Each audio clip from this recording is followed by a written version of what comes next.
Review of the Ferdinand tank, a World War II blunder. The Ferdinand tank, later known as the Elefant, stands as a monumental testament to the pitfalls of overambitious military innovation during World War II.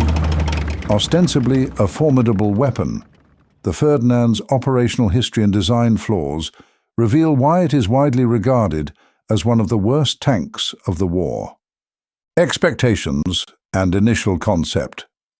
The Ferdinand, named after its designer Ferdinand Porsche, was born out of the need for a heavy tank destroyer capable of taking on the most formidable Allied armor. The initial concept was ambitious, a heavily armed vehicle that could dominate the battlefield from long range. Hitler himself had high expectations for the Ferdinand, seeing it as a game-changer that could turn the tide of war in favor of Germany. The vision was to create a nearly invincible tank destroyer, combining the best of German engineering and firepower. Design and armament. At first glance, the Ferdinand boasts impressive specifications. An 80mm Pak 43-2 L-71 gun, capable of piercing through thick enemy armor, and an incredibly thick frontal armor of 200mm. These features were designed to enable the tank to destroy enemy vehicles from long distances while remaining impervious to return fire. However, these features are marred by significant drawbacks. The lack of a secondary armament, such as a machine gun, left the tank vulnerable to infantry assaults.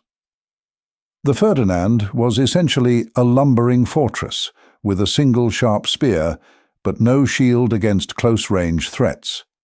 Engineer and development. Ferdinand Porsche, a renowned engineer, played a pivotal role in the development of the tank. Porsche's design philosophy emphasized advanced and innovative engineering solutions.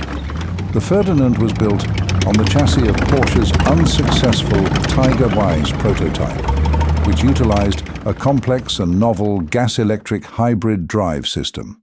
Despite its engineering brilliance, this system proved to be unreliable and difficult to maintain in the harsh conditions of the Eastern Front.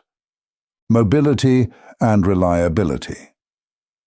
One of the most glaring issues with the Ferdinand was its mobility. Weighing nearly 65 tons, the tank's weight was its Achilles heel.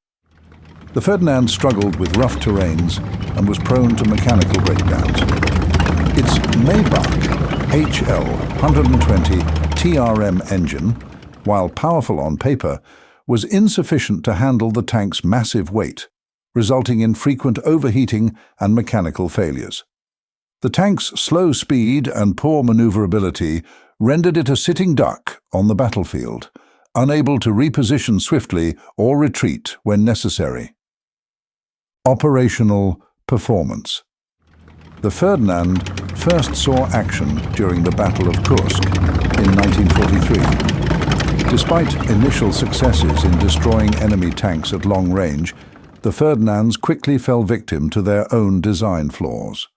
The lack of defensive armament meant that Soviet infantry could easily approach and disable them with grenades and Molotov cocktails. Moreover, the tank's mechanical issues led to a high rate of non-combat losses. Many were abandoned or destroyed by their own crews to prevent capture. Failures in battle. Several notable failures highlight the Ferdinand's operational shortcomings. Battle of Kursk. During this crucial battle, many Ferdinands were lost to mines, and those that survived were often immobilized by mechanical failures. Their inability to defend against infantry attacks led to numerous tanks being disabled by close-range explosives. Assault on the Paneri station. Here, Ferdinands encountered heavy Soviet resistance. Without proper infantry support, the tanks were unable to deal with enemy soldiers who used anti-tank grenades to disable them. Retreat from Orel. During the German retreat from Orel, numerous Ferdinands broke down or ran out of fuel. The stranded tanks were either destroyed by their crews to prevent capture or fell into Soviet hands. Ergonomics and crew conditions. The conditions for the crew inside the Ferdinand were far from ideal. The cramped interior, poor ventilation, and excessive noise made operations incredibly taxing for the crew members. Additionally, the tank's design did not prioritize ease of maintenance, leading to longer downtime and greater vulnerability during repairs. Costs and production. The Ferdinand was an expensive project, both in terms of monetary cost and resources. Each unit cost approximately 500,000 Reichsmarks, a significant sum during wartime. Only 91 units were produced, reflecting the high cost and complex manufacturing process. The limited number of Ferdinands meant that their impact on the war effort was minimal compared to more numerous and versatile tanks. In comparison, Panzer IV, a standard German medium tank, cost around 103,500 Reichsmarks per unit, making it much cheaper and easier to produce in large numbers. T-34, Soviet, the iconic Soviet medium tank, cost about 135,000 Reichsmarks, offering a balanced mix of firepower, armor, and mobility. Sherman, American, the M4. Sherman tank cost around 192,000 Reichsmarks, known for its reliability and adaptability in various combat scenarios. Upgrades and modifications. Following its combat debut, the Ferdinand underwent upgrades in early 1944 to address its critical flaws. These included the addition of a ball-mounted MG-34 machine gun for close defense, a commander's cupola for better visibility, and wider tracks for improved mobility. However, these modifications could not fully mitigate the inherent weaknesses of the vehicle, such as its heavy weight and mechanical unreliability. It was after these modifications that the Ferdinand was renamed the Elefant, service record. Despite its shortcomings, the Ferdinand did achieve notable successes. During the Battle of Kursk, the Ferdinands were credited with destroying over 500 enemy tanks and numerous other vehicles. However, many were lost to mines, mechanical breakdowns, and logistical challenges. The vehicle's performance in subsequent engagements, such as the Italian campaign and the fighting on the Eastern Front, highlighted its mixed legacy.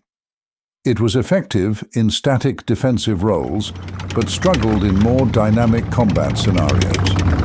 In retrospect, the Ferdinand tank exemplifies the dangers of focusing too heavily on offensive power, while neglecting fundamental aspects of tank design, such as mobility, reliability, and crew survivability. While its main gun was undeniably powerful, the myriad of other design flaws overshadowed this single advantage. The Ferdinand, later known as the Elefant, serves as a cautionary tale in military history, reminding us that a well-rounded approach is crucial in the development of effective combat vehicles.